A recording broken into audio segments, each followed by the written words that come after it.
Decir acerca de lo que hemos estado compartiendo últimamente, que tiene que ver con el Evangelio y con las buenas noticias, tan buenas que para el hombre natural, el hombre que no conoce a Dios, podría decir que son locura, y para el creyente que no se ejercita en la fe, podría decir que son tan buenas para ser verdaderas.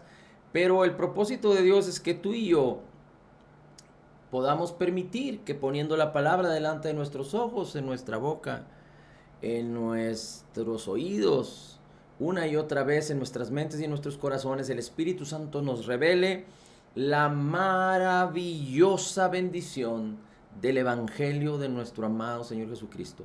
El libro de Romanos, que es un libro de instrucción, de justicia y de enseñanza, nos hablan del Evangelio de la gracia. Así es que en el capítulo 4 de Romanos podemos ver que el apóstol Pablo describe la justicia que es por la fe a través de dos personajes muy importantes en la historia bíblica. Uno de ellos es Abraham y otro de ellos es David.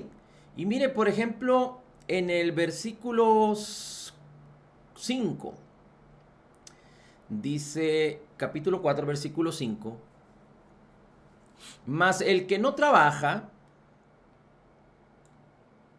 dice, el que no trabaja pero cree en aquel que justifica al impío, su fe le es contada por justicia. Y cuando habla de trabajar, no habla de trabajar para generar un ingreso, pero habla de trabajar para conseguir el ser justificado. Es decir, es como si dijera, más el que no se preocupa por hacer las obras para ser justificado, sino que cree en aquel que justifica al pecador, su fe le es contada por justicia, sino que creen aquel que justifica al impío. ¿Quién es el que justifica al impío? Dios, Padre, a través de la obra terminada, completa y perfecta de Jesús en el Calvario. Solo a través de Jesús. No hay otra manera. Solo Jesús es el camino, la verdad y la vida. Solo en Jesús tenemos salvación y el perdón de nuestros pecados y la bendición con la que Dios nos ha bendecido en la abundancia de su gracia y de su justicia, en donde Él nos ha concedido todas las promesas,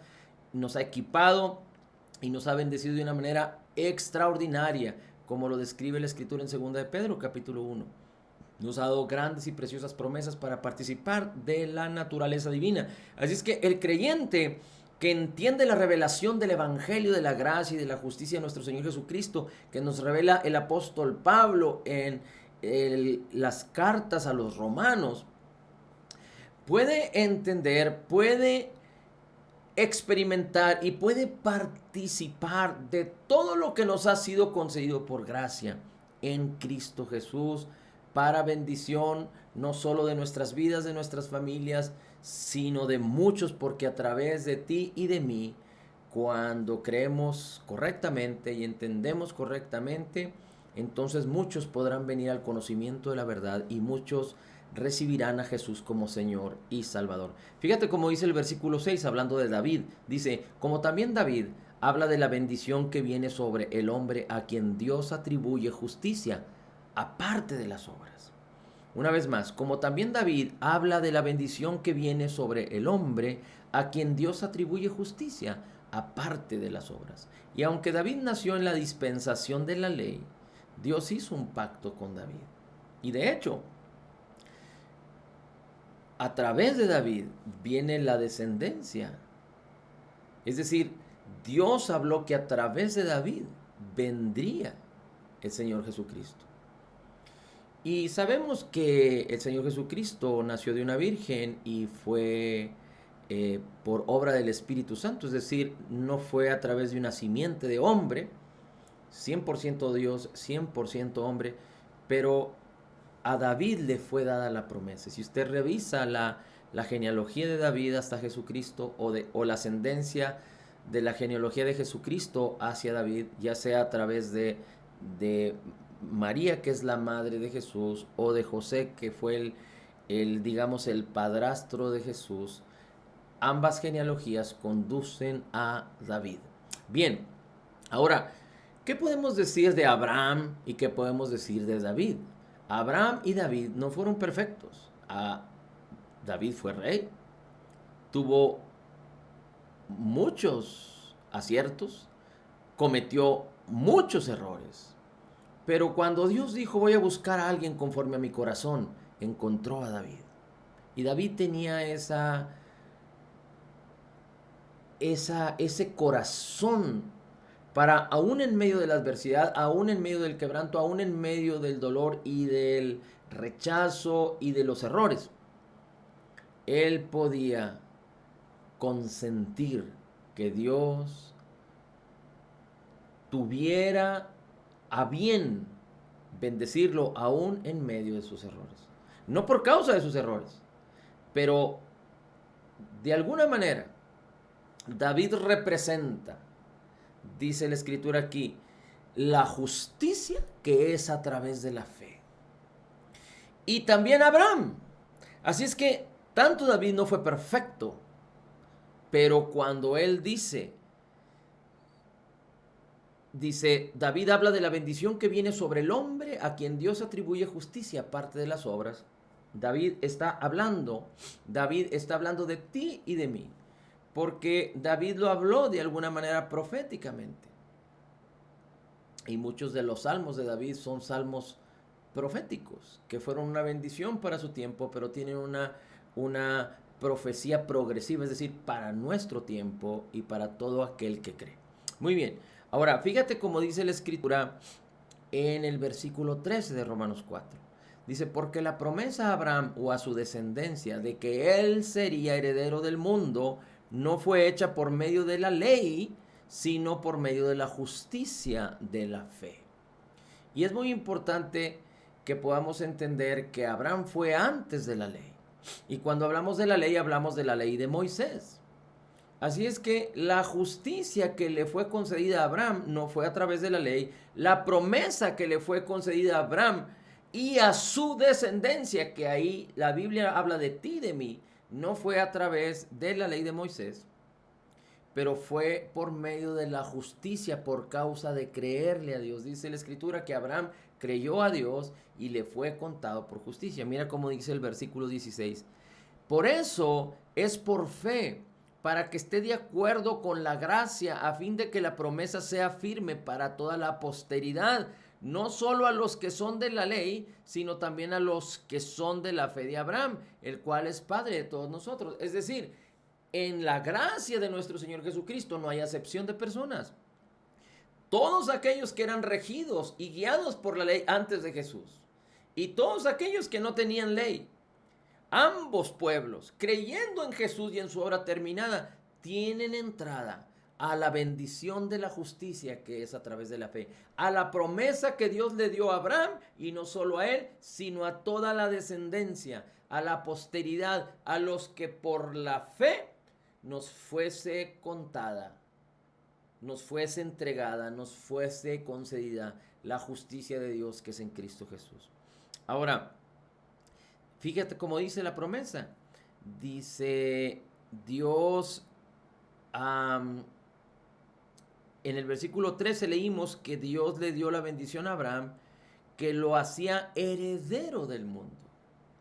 Recuerda que la promesa que Dios le dio en el principio a Adán y a su mujer era que ellos eran herederos del mundo. Les dio la creación para que ellos señorearan y gobernaran, pero ellos perdieron por causa de obedecer a la mentira, al engaño y sujetarse a la voz del enemigo. Ahora, en Cristo Jesús todas las cosas son restauradas. Y aunque Abraham fue bendecido, Dios lo bendijo bendiciendo y lo multiplicó multiplicando, dice la Escritura.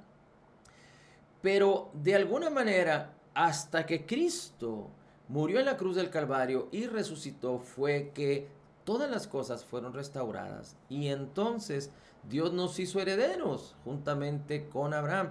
Desde entonces, a través de la fe, cuando nos es otorgada por causa de creer en Jesús y en su obra terminada, la justicia de Dios.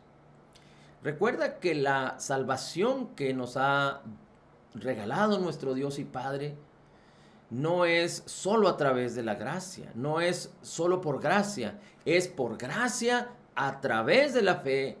Y tanto la salvación, tanto la gracia y tanto la fe, es decir, la salvación, la gracia y la fe, son un regalo de Dios.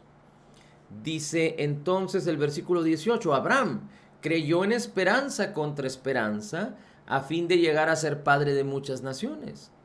Dice, conforme a lo que se le había dicho, así será tu descendencia. Abraham creyó en esperanza contra esperanza. Es decir, Abraham no podía de ninguna manera confiar en su carne y confiar en su cuerpo, porque él ya prácticamente era un hombre casi muerto de 99 años. Así es que no había manera de poder confiar en la carne, ni en sus pensamientos, ni en sus emociones, ni en su mismo cuerpo. Pero dice la Escritura que Abraham creyó en esperanza contra esperanza a fin de llegar a ser padre de muchas naciones, porque se le dijo, así será tu descendencia. Y sin debilitarse en la fe, contempló su propio cuerpo que ya estaba casi muerto, porque tenía casi 100 años, dice, y la esterilidad de la matriz de Sara. Sin embargo, respecto a la promesa de Dios, Abraham no titubeó. Fíjese que hay algo muy importante aquí. En el Evangelio de la Gracia, en el Evangelio de nuestro Señor Jesucristo, que nos habla de la abundancia de gracia y de su justicia, el Señor Jesús nos enseña en el capítulo 1 de Juan, que de su gracia, de la gracia de Jesús, podemos tomar continuamente gracia sobre gracia. Y esto es muy importante, porque la gracia tiene que ver con que de alguna manera nosotros podríamos no encontrarle el valor o la necesidad de tomar de su gracia de una manera continua. Y déjeme decirle algo, este mundo y la incredulidad que hay en este mundo y la frustración, el caos, las tinieblas, la desesperación, la incredulidad, el rechazo, la mentira, el engaño, la confusión, las tinieblas, están trabajando de una manera continua, influyendo e influenciando a todo hombre. Esto no se detiene, de tal manera que si usted y yo no entendemos la necesidad imperante, inminente, de abastecernos, de alimentarnos de una manera continua de la abundancia de la gracia de nuestro Señor Jesucristo, de poner nuestra mente en las cosas del Espíritu, esto es, estar meditando la palabra, recordando la palabra y permitiendo que la palabra, que es viva y eficaz, cause un efecto poderoso en nuestras vidas. Si no hacemos eso, vamos a quedar vulnerables a las tinieblas del diablo. Y si usted y yo nos descuidamos un momentito, vamos a ser atrapados en la mentira, en el engaño, en la desilusión. La carne es débil, dice el Señor Jesucristo. El espíritu está listo para guiarnos, para vivificarnos, para que se manifieste todo lo que nos ha sido concedido por gracia en Cristo Jesús. Pero la carne es débil. Así es que si nosotros no permanecemos, perseveramos, persistimos en la gracia de nuestro Señor Jesucristo, y esto es descansar de nuestras preocupaciones, de nuestros afanes, de nuestras querer lograr las cosas por obras, por nuestras fuerzas, pero descansamos en el hecho de Jesucristo, de su gracia, de lo que Él ya hizo por nosotros y cómo nos bendijo ya con toda bendición espiritual. Si no aprendemos a descansar en su gracia y alimentarnos de su palabra y a tomar de su gracia y de su justicia continuamente, entonces el propósito que Dios, por el cual nos llamó, que es reinar en esta vida, no va a poder cumplirse con eficacia. Y el problema es que al no alimentarnos y beber de su gracia y llenarnos de su gracia y saciarnos de la gracia y de la justicia de Jesús, que es Jesús, su persona divina y todo lo que Él ya hizo por nosotros, ¿Qué es lo que significa Él? ¿Qué es lo que es Él? La palabra nos los revela. Recuerde, Dios nos llamó a tener comunión con Él, comunión con su palabra, pero también tenemos que entender por su Espíritu Santo qué somos en Cristo, qué debemos hacer en Cristo, qué debemos tener en Cristo. Nuestro propósito, aprender a escuchar la voz de Dios y tener comunión con el Señor. No estar afanados y estar turbados, pero si ponemos nuestra mente en las cosas del Espíritu, en la gracia y en la justicia de Cristo, tendremos vida y paz. Pero si no, entonces tendremos muerte si ponemos nuestra mente en las cosas de la carne. Y el problema está en que Abraham no se debilitó en la fe, porque usted puede poner sus ojos en su economía, puede poner sus ojos en cómo le va en cierta área de su vida. Muchos creyentes desafortunadamente ponen sus ojos en cómo les va en la feria. Y de acuerdo a cómo les va, así juzgan la palabra y así juzgan a Dios. Y Dios no puede ser juzgado así, ni la palabra puede ser juzgada así. Porque Dios sigue siendo fiel, sigue siendo Dios, y la palabra de Dios sigue siendo poderosa, viva y eficaz. Así es que si no le funciona a un creyente, no es por causa o por problema de Dios, por problema de Jesús, por problema de su obra terminada, completa y perfecta, o por problema del poder de la palabra y de la eficacia de la palabra, sino es por causa de la incredulidad.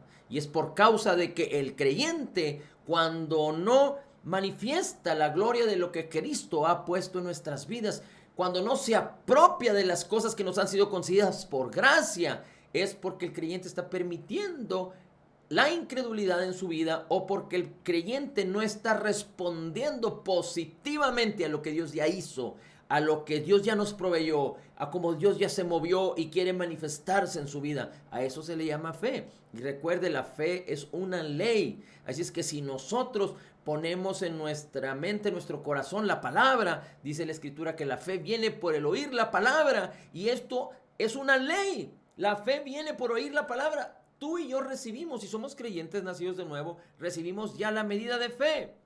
Ya tenemos la medida de fe para ser exitosos en esta vida, para apropiarnos de todo lo que nos ha sido concedido por gracia en Cristo. Pero es importante que tú y yo permitamos que la fe se mueva, que la fe se ejercite, que la fe produzca obras. Y empieza por meditar la palabra. Meditar la palabra. La fe viene por el oír, por el oír, por el oír. No por lo que oí, no por lo que oiré, por el oír de una manera continua. Y la fe, como una ley, se apropia de todo lo que ya nos ha concedido por gracia, que se encuentra en el ámbito espiritual. Y recuerda, la plenitud de Cristo se encuentra en nosotros porque el Espíritu de Cristo mora en nosotros y es uno con nosotros. Así es que hay una gran bendición en Cristo, pero hay una vulnerabilidad en la carne del hombre. Somos carne. Venimos de haber sido destituidos de la gloria de Dios y fuimos atraídos a Cristo. Y nosotros no venimos por nuestros propios méritos a Cristo. Él nos atrajo a sí mismo. Y lo único que hicimos nosotros fue decir sí y consentir al amor, a la compasión, a la misericordia, a la salvación de nuestro Señor Jesús. Así es que es muy importante que tengamos mucho cuidado para no debilitarnos, porque las tinieblas y la incredulidad están trabajando de manera continua. Y la incredulidad es similar a la fe. La incredulidad viene por oír, por oír, por oír todo lo que es contrario, todo lo que no habla de Dios, todo lo que no habla de Cristo. Y eso está gritando en este mundo de una manera continua. Y el problema es que aquel que se debilita, aquel que es persuadido por el engaño y la mentira, puede ser atrapado y puede perder el deseo, el amor, el ánimo para darle valor a Cristo y a su obra terminada, completa y perfecta. Y puede ser atraído por la carne, por los deseos de este mundo, por la vanagloria de esta vida, por la tristeza, por el temor, por la desilusión, la incertidumbre, y difícilmente uno puede regresar a la virtud de la bendición y de la gracia del Señor sin haber padecido y sufrido, porque aquel que quedando vulnerable es atraído, sufre. Y Dios no nos llamó a sufrir, sino nos llamó a vivir en lo mejor que Él nos ha dado. Dice el versículo 20: sin embargo, respecto a la promesa de Dios, Abraham no titubeó en incredulidad, fíjese cómo dice aquí, sino que se fortaleció en la fe, dando gloria a Dios. Y es por eso que nos reunimos todos los días, para dar gloria a Dios, para hablar de su palabra, para escuchar su palabra, para permitir que la fe se ejercite. Y la primera obra de la fe es declarar la palabra, hablar lo que Dios ya dijo, creer lo que Dios ya dijo, que Él es y que somos en Él y a lo que Él ya nos llamó, hablar la palabra. Y dice la Escritura en el versículo 21, y estando plenamente convencido de lo que Dios había prometido y que era poderoso para cumplirlo, por lo cual su fe le fue contada por justicia, dice el versículo 22. Y recuerde, Dios le dio la palabra a Abraham, le habló la palabra y juró por su nombre que él iba a cumplir esa palabra. Y Dios, dice la Escritura en Isaías 55:11, que envía su palabra, y su palabra tiene el poder para causar el propósito por el cual Dios envía la palabra. Y Dios es fiel, y su palabra está cargada de poder. Pero depende de usted y de mí que respondamos positivamente a la palabra, que la creamos, que la declaremos y que la hagamos nuestra para que la palabra produzca ese fruto. Recuerde, aquel que no entiende la palabra, viene el diablo y se la roba. Aquel que permite la incredulidad, los afanes, ahogan la palabra. No permiten que la palabra cause su poder, cause su propósito. Aquellos que son perseguidos y que no perseveran en la palabra, no permanecen en la palabra, pierden la palabra y no da fruto. Pero aquellos que perseveran en la palabra, recuerde que el Señor Jesucristo nos dice: si permanecen en mis palabras, conoceréis la verdad, seréis mis discípulos, conoceréis la verdad y la verdad os hará libres. Así es que la verdad nos hace libres, pero no en automático. Tenemos que perseverar y conocer la palabra para que entonces la verdad nos sea revelada y entonces vivamos en libertad en cada una de las áreas de nuestra vida. Dice el versículo 22, por lo cual su fe le fue contada por justicia. A ti y a mí, la fe que es de Cristo Jesús, que nos fue dada y que nosotros pusimos en acción, que consentimos recibir, también nos es contada por justicia, porque nosotros decidimos creer en Jesús y en su obra terminada, completa y perfecta, en la persona maravillosa y divina de Jesús y en su persona y en su obra terminada, completa y perfecta. Y terminamos el capítulo 4 con los versículos 23, 24 y 25 que dicen así: y no solo fue escrito que le fue contada, sino también a nosotros, no solo a Abraham, sino también a nosotros, a quienes será contada, dice la Escritura, como los que creen en aquel que levantó a los muertos, a Jesús nuestro Señor. Dice, el cual fue entregado por causa de nuestras transgresiones y resucitado para nuestra justificación. Dice, no solo fue escrito que le fue contada a Abraham, sino también a nosotros. Dice, como los que creen en el que levantó de los muertos a Jesús nuestro Señor. Eso es lo que tú y yo hemos creído. Si creyeres en tu corazón y confesares con tu boca, dice la Escritura. Dice la palabra, porque con el corazón se cree para justicia y con la boca se confiesa para salvación. Si creyeres en tu corazón, dice, si confesares con tu boca que Jesús es el Señor y crees en tu corazón que Dios le levantó entre los muertos, dice, entonces eres salvo. Y eso es lo que ha sucedido con nosotros, que nosotros hemos creído en Dios y hemos creído que levantó de entre los muertos a Jesús nuestro Señor como Salvador, como la propiciación por nuestros pecados, como aquel que en su obra terminada, completa y perfecta llevó nuestras iniquidades, llevó nuestros pecados en su cuerpo sobre el madero, para que nosotros muertos a los pecados vivamos a su justicia y para que por causa de las heridas de Cristo, por causa de las llagas de Jesús, nosotros vivamos en plenitud, en salud divina, en el nombre de Jesús. Y el versículo 25 es clave, porque dice, Jesús fue entregado por causa de nuestras transgresiones y resucitó para nuestra justificación. Jesús resucitó como garantía de que tú has sido justificado por la fe de Jesús. Jesús resucitó, la resurrección de Cristo es la garantía, es la factura, es el boleto que nos dice a ti y a mí que somos la justicia de Dios en Cristo Jesús, que hemos sido perfectamente justificados. Así es que, teniendo la historia de David, teniendo la historia de Abraham, que no fueron perfectos, pero Dios no buscaba que ellos fueran perfectos por sus obras, sino que creyeran en aquel que es justo y que perdona las iniquidades de los impíos. Recuerde, Dios no podía pasar por alto el pecado, por eso vino Jesús a pagar por los pecados de toda la humanidad. Y Cristo fue perfecto, y la justicia de Dios se satisfizo, fue complacida en la obra terminada, completa y perfecta, porque Jesús se ofreció como sacrificio vivo, y Él cargó con todas nuestras deudas, con todos nuestros pecados, con todas nuestras enfermedades. Él pagó el castigo para darnos paz, dice la Escritura, fue sobre Él, y por sus heridas ya hemos sido curados. Así es que Jesucristo mismo y su resurrección es nuestra garantía de que hemos sido justificados. Por eso, con toda liberalidad y con confianza y convicción podemos decir que en Cristo somos totalmente perdonados, perfectamente justificados, altamente favorecidos, profundamente amados, grandemente bendecidos y más que vencedores en Cristo Jesús. Como Jesús es, así somos nosotros en este mundo. Y usted puede declarar una y otra vez que somos la justicia de Dios en Cristo Jesús. Amén, amén y amén.